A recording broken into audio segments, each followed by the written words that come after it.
Welcome to another episode of Conversations with Chris. Today I have on my friend Elica all the way from London in the UK. Hi. Hello. I called you.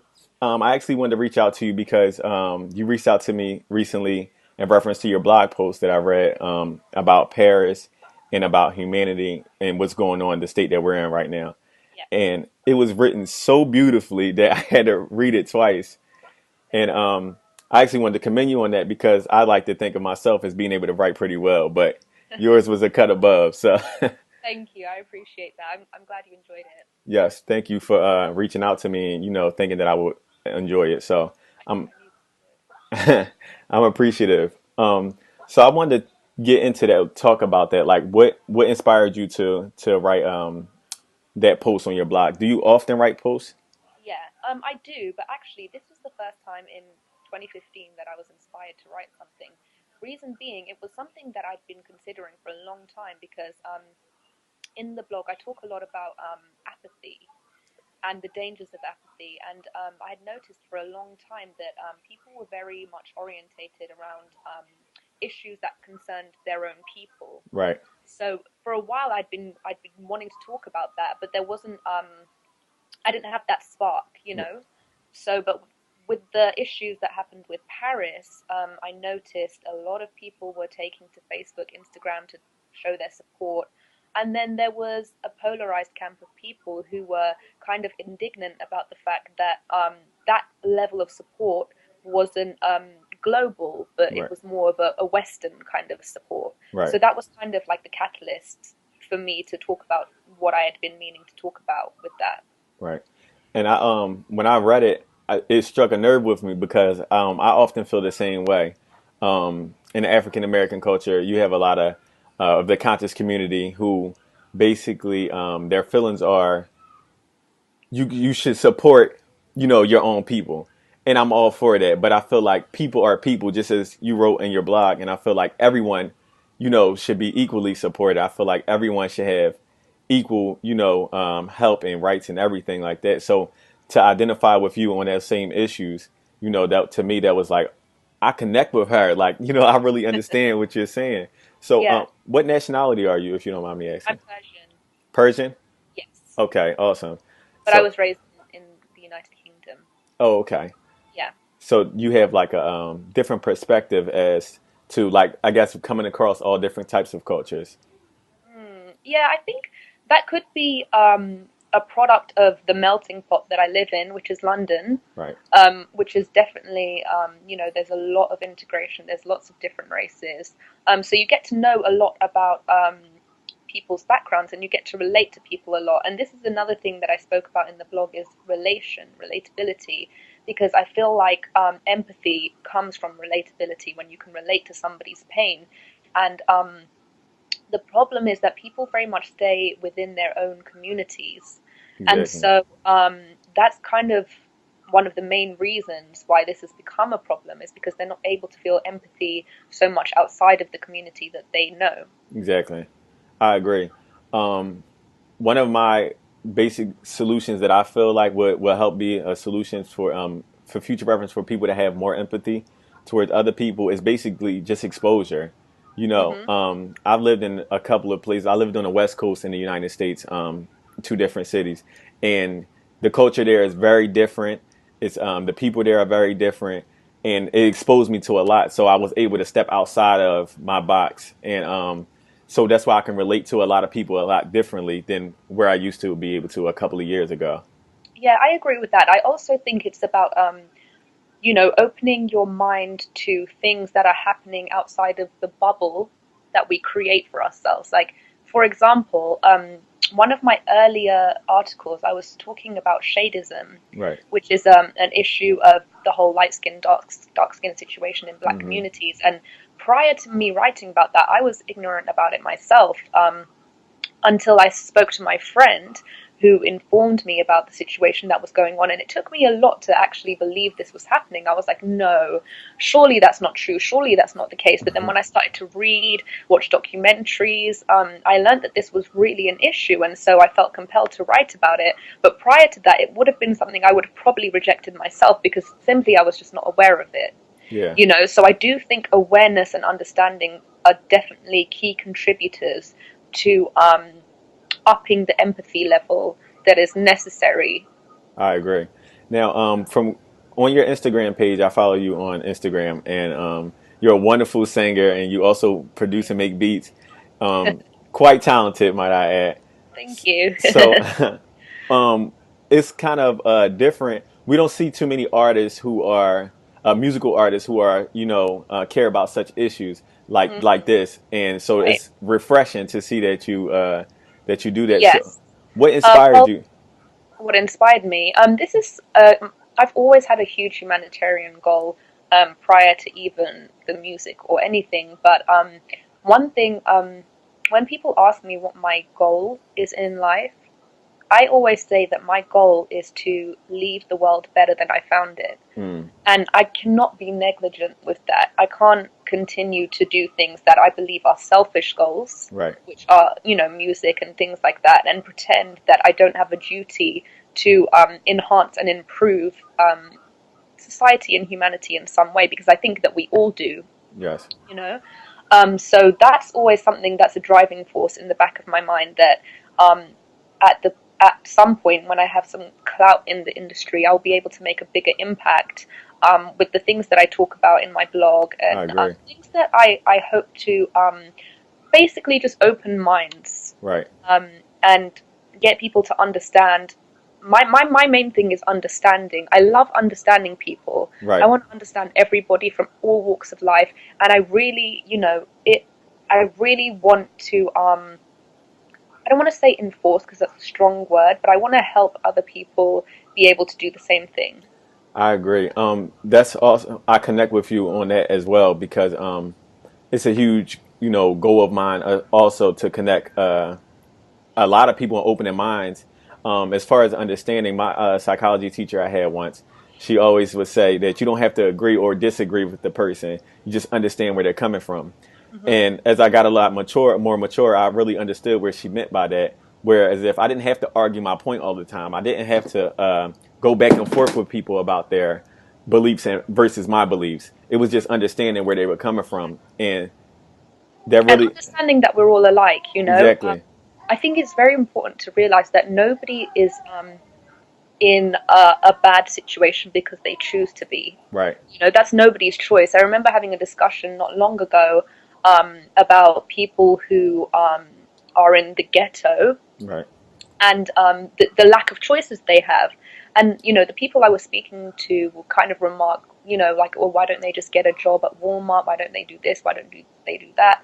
But that is another issue that, I think a lot of people are ignorant about. mm-hmm, They're ignorant about how difficult it is to surpass your circumstances. yes, It's something that's actually kind of devastating. But what's more upsetting is the fact that they are, rebuffed because people don't necessarily understand the circumstances. And I think it's really important to know that nobody is in that situation because they choose to be.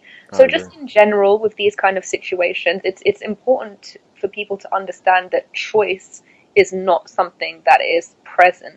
exactly, Um, and I think if people understand that, it can open their minds to a better understanding in general.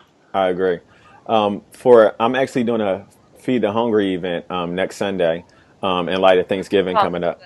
Huh? but I would come, Oh, but I know you would. It's just so far away. I don't celebrate Thanksgiving. No, I'm just Oh, kidding. okay. No, I'm just kidding.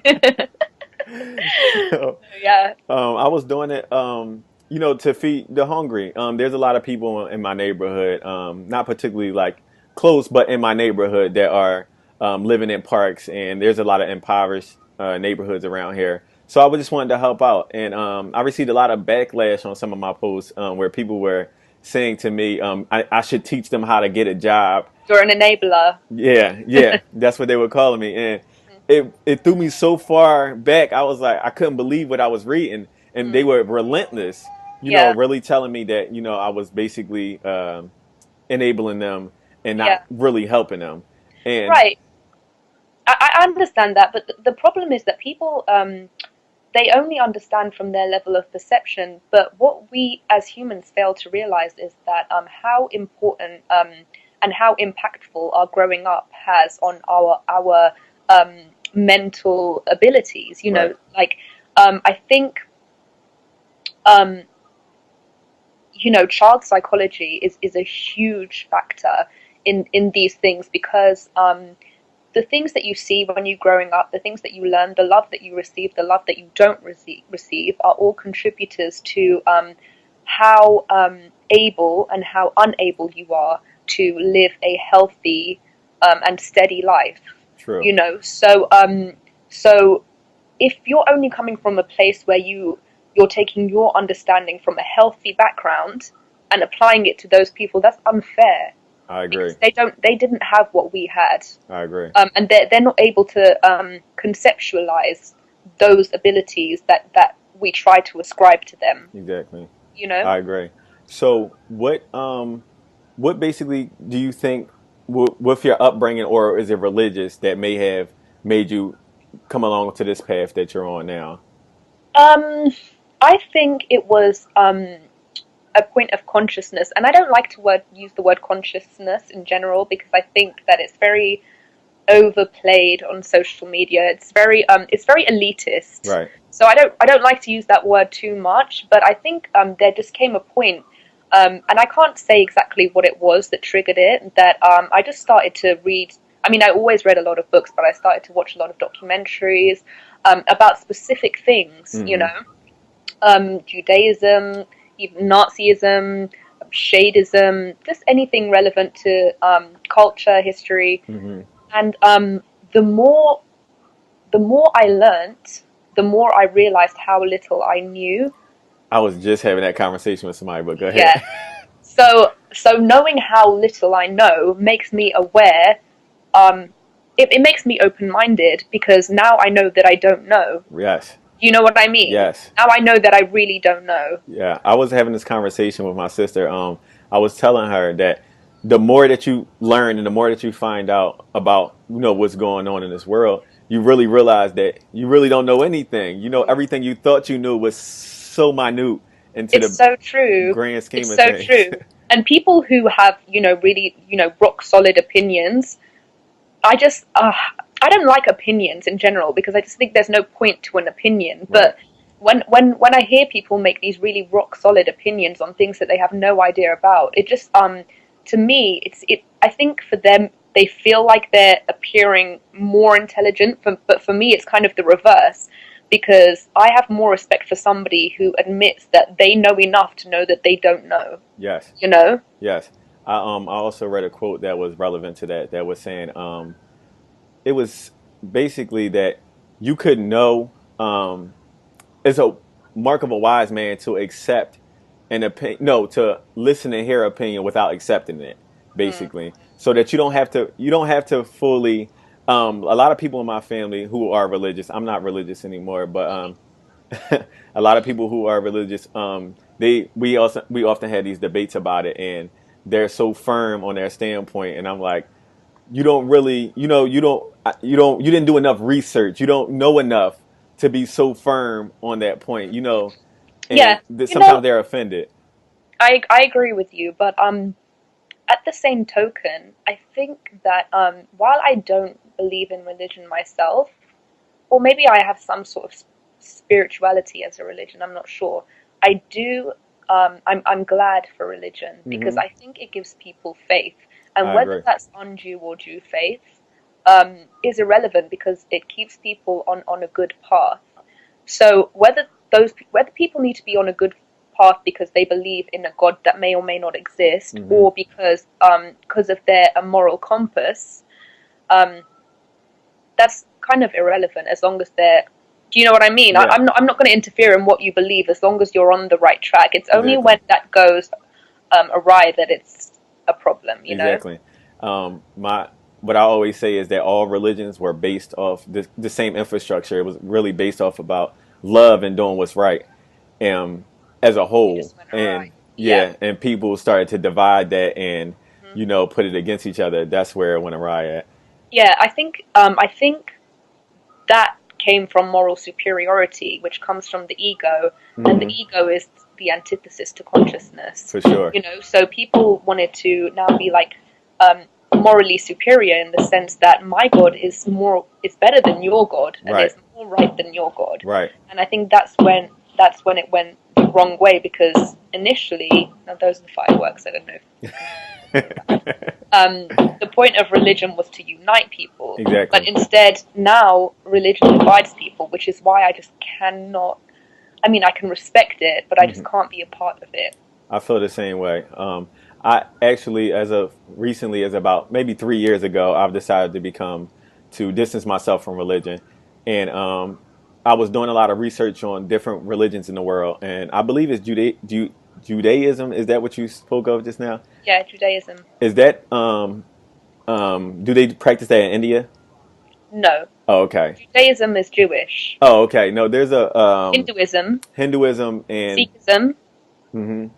There's those are a the ones in India. Yeah, there's one that I don't know. It's not as mainstream, but I read it briefly about it. But I really felt like that and Zen Buddhism are the ones that I Mm, really identify with yeah. a Yeah, I lot. agree with that. I do agree with that. There are a lot of things that I've read about those religions too that I like, Right. um, that I'm inspired by, and I think they are.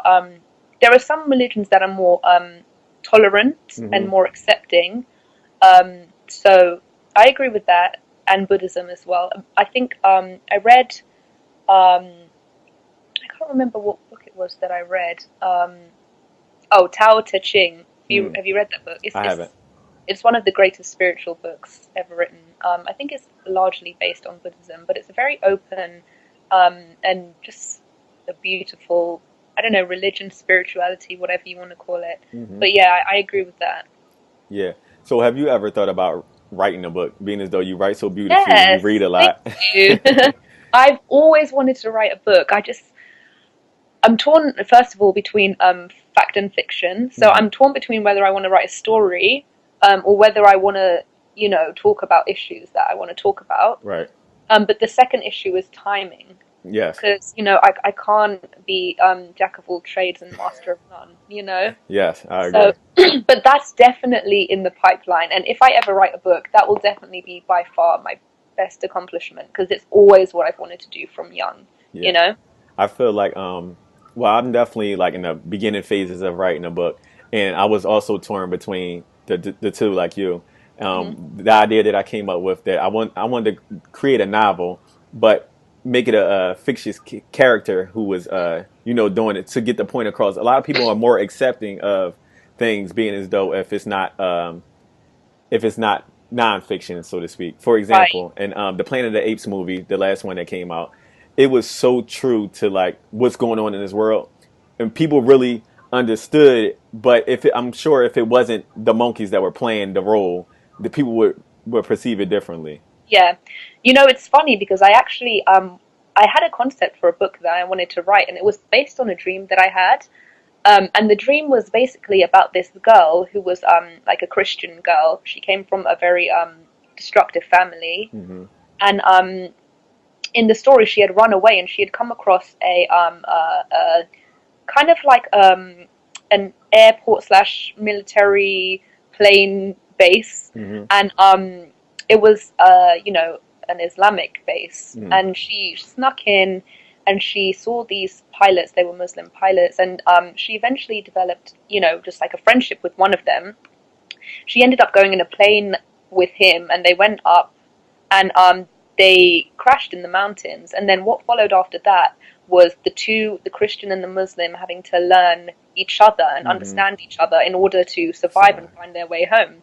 And I always wanted to write that story, but I just felt that it might be a little bit too taboo because of the religions, and I don't right. want to get myself in trouble. Yeah.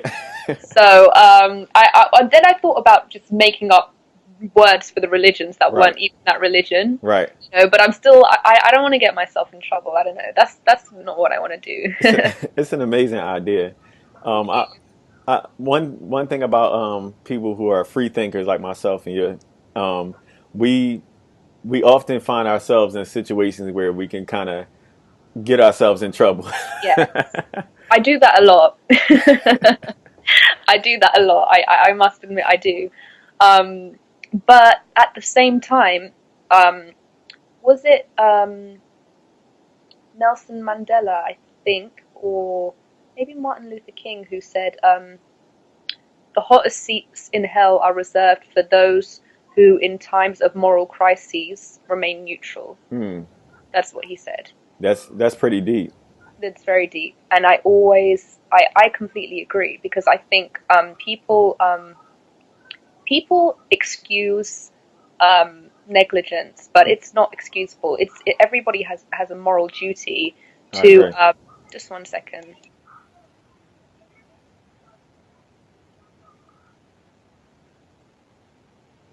Hang on. Yeah. Um, to What was I saying? They have a moral duty to contribute Right. in some way, and contribution is can just be vocal. It doesn't I have to agree. be active. It doesn't have to be physical. I agree. You know. So, So with your what was you about to say something else? no. Okay. With your music, what genre of music do you identify most with? Um, Probably hip hop. I've seen a lot of hip hop influence on your Yes. Instagram. Yeah. Definitely. I guess that's kind of a byproduct of the things that I believe in, because hip hop culture is obviously inspired by the struggle, Right. I agree. Yeah. which So, is why I guess people get so offended with people like Iggy. yes. You know. Yes, I agree. Because it was based off of, like you said, like the struggle, people who were like really going through stuff, and they were really just voicing, saying their voice about how they felt about what was going on in their community, and that was their way of protesting. You know what I Yeah. mean, and trying to get the message out there. So I definitely agree. I'm a hip hop head, so Yeah, I agree. I agree with that. Old school hip hop, at least. for sure. Yeah. So do you have any finished products that we can look out for, or do you have any in the works? Are you talking about writing or music? Music. Oh, yeah, yeah, yeah. I have Okay. both. Both. So yeah, you can check out my SoundCloud. Okay. SoundCloud.com/Elica Labon. You know my Okay. name. It's on my Yes. Instagram. You can find the link there. Okay. But for now, I'm probably not going to do any hip hop rapping, because I personally myself have not experienced the struggle to that degree, so I Right. don't want to again, I'm not getting myself in trouble. You're very aware. That's good. Thank Um, you. so with your writing, so do you only blog basically when you feel inspired to?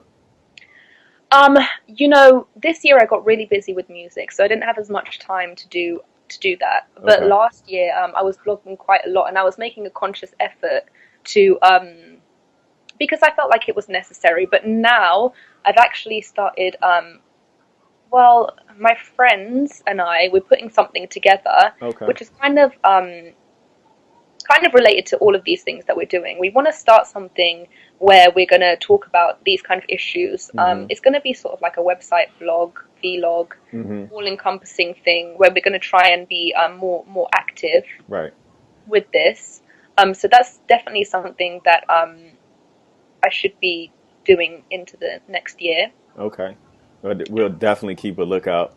Um, I'm definitely, like I said, I was impressed with what you're doing, and that idea sounds amazing.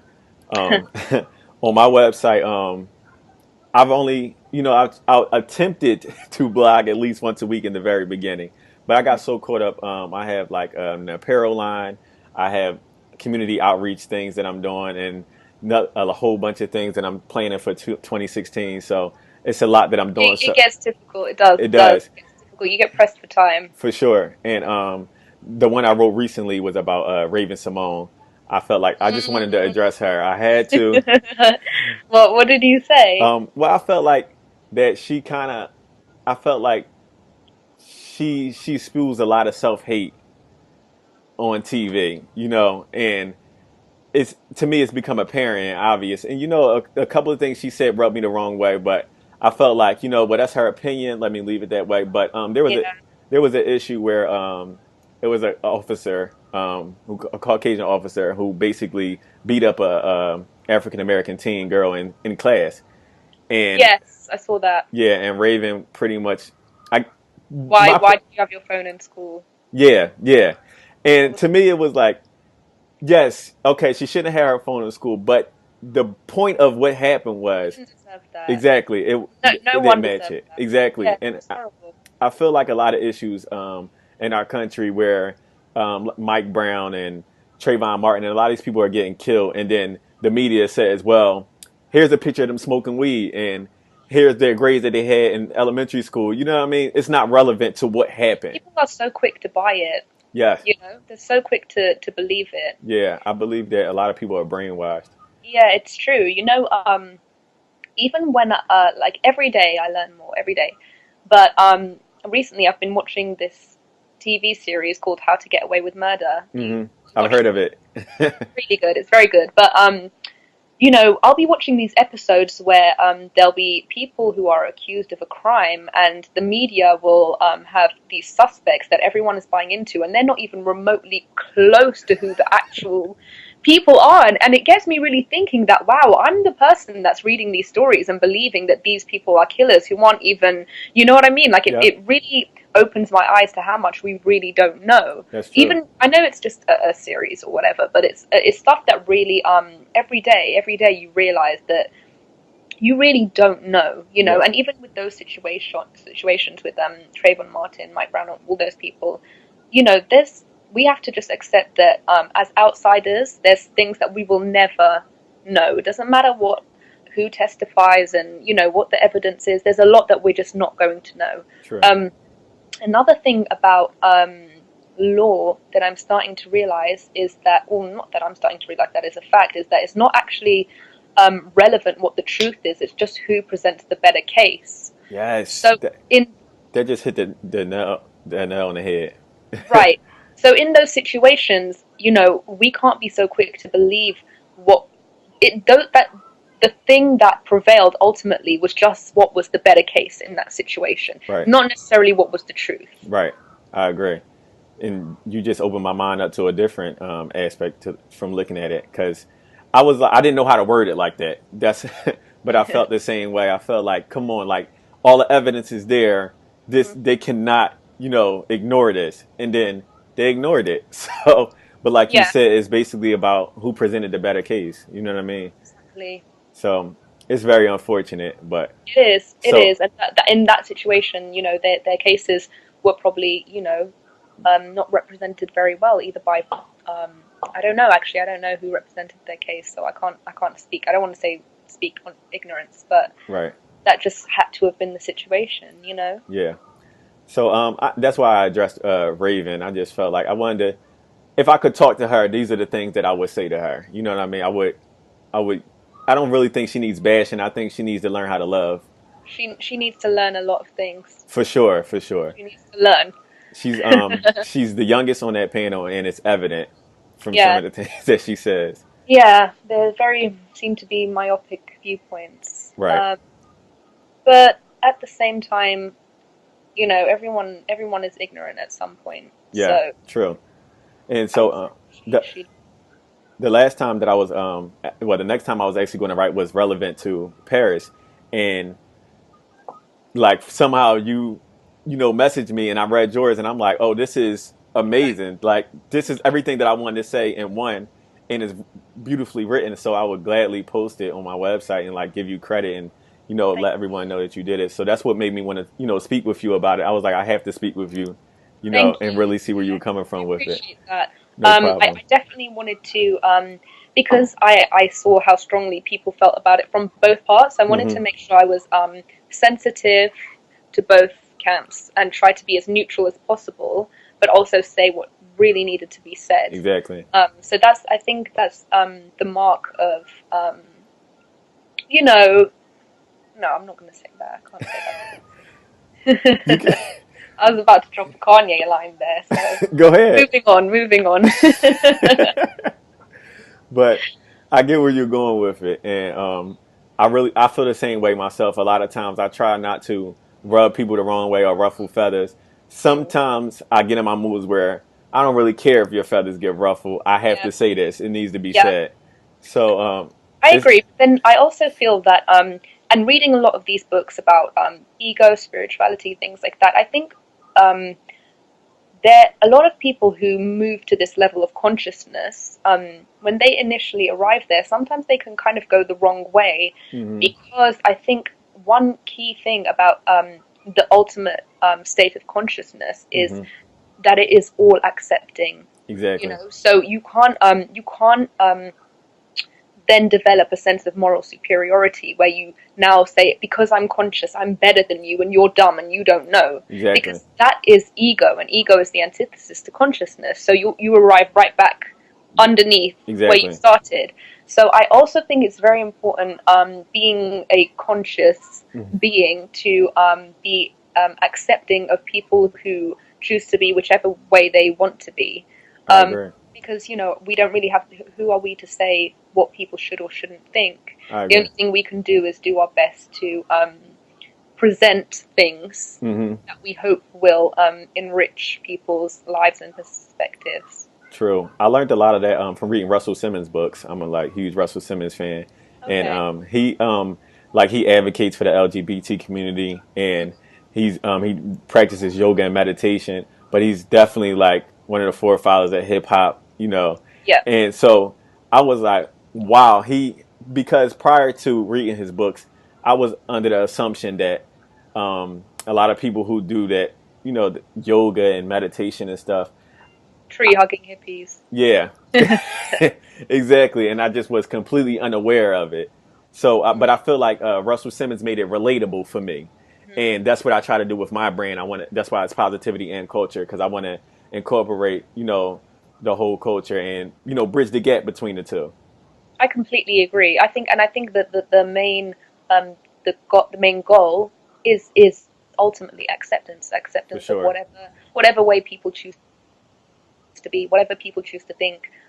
Just accepting, but it's difficult because you get passionate. I know I get very Yeah. passionate when people say opinions that are I deem hurtful to Right. any type of social group. It's difficult for me because I do get passionate, I do get upset. Um, but I'm learning to control myself, Me and and you both. yeah. So I think that's really important, is to learn to just accept people for how they are. For sure. And I think it's even more wonderful that you have, well, everyone has some sort of outlet, but for the music, that's an art, and you can definitely, like Kanye is very Yeah. vocal about his his Yes. opinions through his art. And it's, I mean, I love it. I love Kanye's music, period. I think Me he's a too. musical genius. I'm obsessed with Kanye. I think he's incredible, phenomenal. For sure. Yeah. So, but I think that you have that platform, and for the things that I see that you're going to use it for, like you're going to be extremely successful, and you have my support, Thank and you. I really appreciate for that. sure, This is ultimately what I'm going for. right? So I'm just so excited to help people. I know that sounds so corny. No, It's so I just corny. tweeted that the other night. I just tweeted that the other I'm night. like, I just I love want helping people. to help people. I'm so excited. You know. It's so corny, but I don't even care. Well, anything that I can help you with over here in the U.S., whether it's via social media or anything that I can help with, even if it's just brainstorming on projects that you want to work on, feel free to contact me, and I'll definitely, lend a Definitely helping will. hand. I appreciate you, and I definitely I see what you're doing, and I appreciate what you're doing. I think it's amazing. I think it's inspiring. Thank you. Um, so yeah, I appreciate that. Thank you, and vice versa. And before we get out of here, please let everybody know how they can find you on social media so they can, keep up with what you're doing.